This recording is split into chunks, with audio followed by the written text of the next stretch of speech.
श्री राधा कृष्ण भगवान की जय। श्रीमद् देवी भागवत महापुराण कथा का ये चौथा भाग। इस वीडियो में आप श्रीमद् देवी भागवत महात्म्य के दूसरे अध्याय के 12वें श्लोक से आगे सुनेंगे स्यमंतक मणि की कथा। लेकिन वो कथा सुनने से पहले आप सुनिए एक बहुत महत्वपूर्ण जानकारी जो आपको पृथ्वी पर जितने मंदिर है उन सब मंदिरों में दर्शन करने का फल, दूसरा पृथ्वी पर जितने तीर्थ है उन सब तीर्थों में स्नान करने का फल और करोड़ों वर्ष की तपश्चर्या का फल और अब कभी यमलोक का दर्शन नहीं होगा ये भी फल।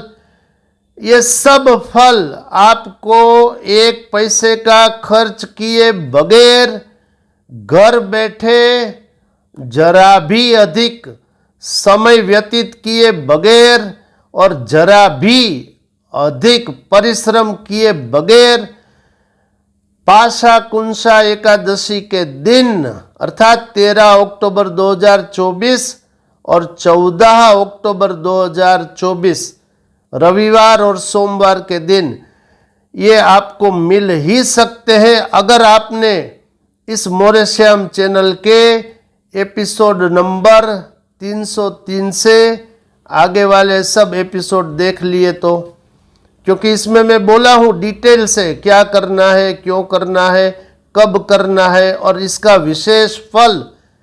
ये तो मैंने थोड़े ही फल आपको बताए, इसके आगे और अनंत फल है, ध्यान दो। तो वो सुन लीजिए और अपना लाभ प्राप्त करिए। अस्तु, अब यहां से देवी भागवत महापुराण की कथा प्रारंभ। कथा सुनिए, द्वितीय अध्याय स्यमंतक मणि की कथा 13वें श्लोक से हम आगे सुनेंगे। शास्त्र कहता है, इसके पश्चात महाबली वृक्षराज जांबवान ने मणि धारण करने वाले उस सिंह को अपनी गुफा के द्वार पर देखकर और उसे मारकर मणि स्वयं ले ली। पराक्रमी वृक्षराज ने वह मणि खेलने के लिए अपने पुत्र को दे दी और वह बालक भी उस प्रदीप्त मणि को पाकर उसके साथ खेलने लगा।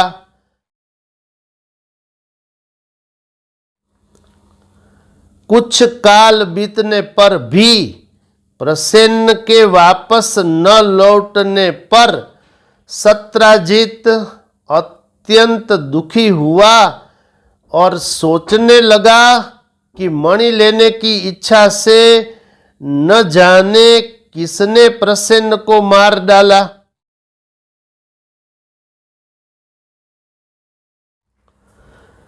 इसी बीच द्वारकापुर में नागरिकों की पारस्परिक बातचीत से किसी प्रकार यह किंवदंती फैल गई कि मणि के लोभ के वशीभूत श्री कृष्ण ने ही प्रसेन का वध किया।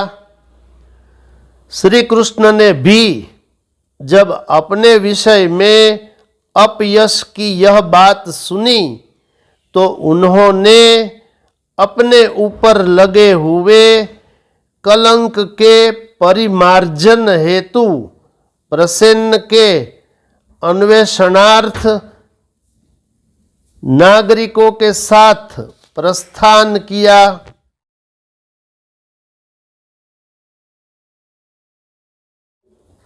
वन में पहुंचने पर श्री कृष्ण ने सिंह द्वारा मारे गए प्रसेन को देखा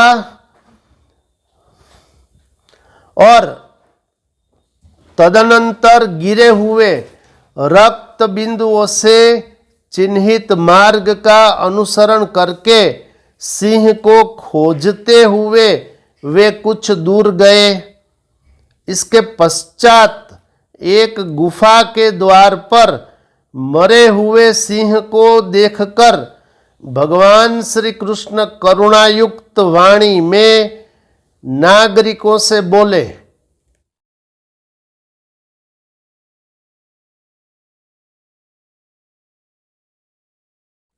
भगवान ने कहा, मणि का हरण करने वाले को खोजने के लिए मैं इस गुफा के भीतर प्रवेश कर रहा हूं।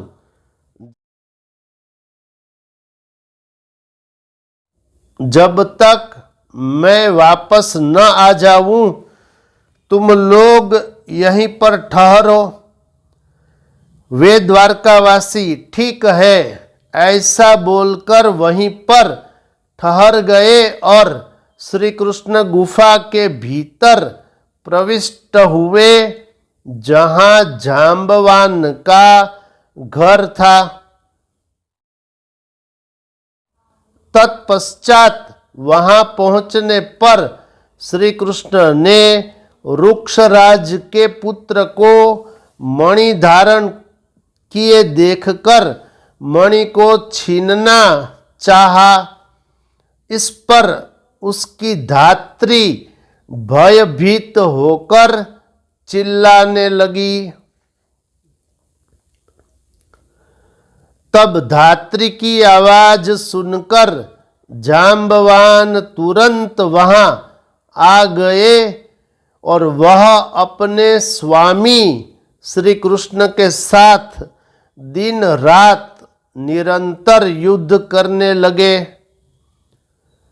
इस प्रकार उन दोनों के बीच 27 दिनों तक भयंकर युद्ध हुआ। इधर द्वारकावासी गुफा के द्वार पर 12 दिनों तक तो श्री कृष्ण के आगमन की प्रतीक्षा करते हुए ठहर गए, किंतु उसके बाद वे भयभीत होकर अपने अपने घर चले गए और वहां पहुंचकर उन्होंने लोगों से सारा वृत्तांत कह दिया। द्वारकापुरी के सब नागरिक यह सब सुनकर सत्राजित की निंदा करते हुए अत्यंत शोक विह्वल हो गए।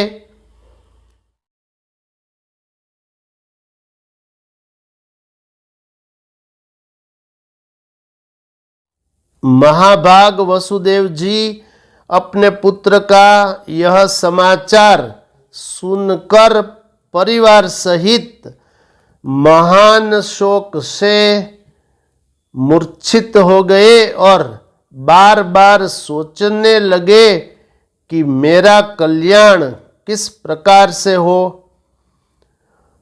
उसी समय ब्रह्मलोक से देवर्षि नारद वहां आ गए।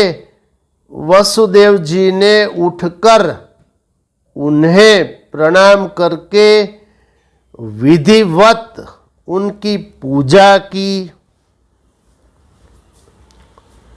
देवर्षि नारद महामति यदुश्रेष्ठ वसुदेव जी से कुशल क्षेम पूछकर उनसे बोले, आप क्यों चिंतित है, यह मुझे बताइए।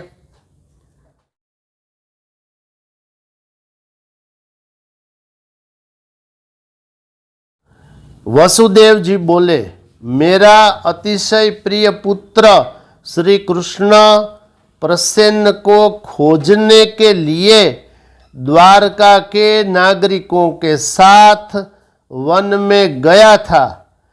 वहां उसने प्रसेन्न को मरा हुआ देखा। इसके पश्चात प्रसेन्न को मारने वाले सिंह को भी एक गुफा के द्वार पर मरा देखकर श्री कृष्ण नागरिकों को द्वार पर ही रोककर स्वयं गुफा के अंदर चले गए। बहुत दिन व्यतीत हो चुके हैं, किंतु मेरा पुत्र अभी तक नहीं लौटा, जिससे मैं चिंतित हूँ। अतः हे मुने, आप कोई ऐसा उपाय बताइए जिससे मैं अपने प्रिय पुत्र को प्राप्त कर सकूं। अब इस वीडियो में कथा यहाँ तक, ये मैंने श्रीमद् देवी भागवत महात्म्य के दूसरे अध्याय के श्लोक नंबर 32 तक की कथा आपको सुना दी। अस्तु, इस वीडियो में इतना ही। ऐसे ही वीडियो को देखने के लिए देखते रहिए मोरे श्याम चैनल। शेष फिर कभी। बोलिए श्री राधा कृष्ण भगवान की जय।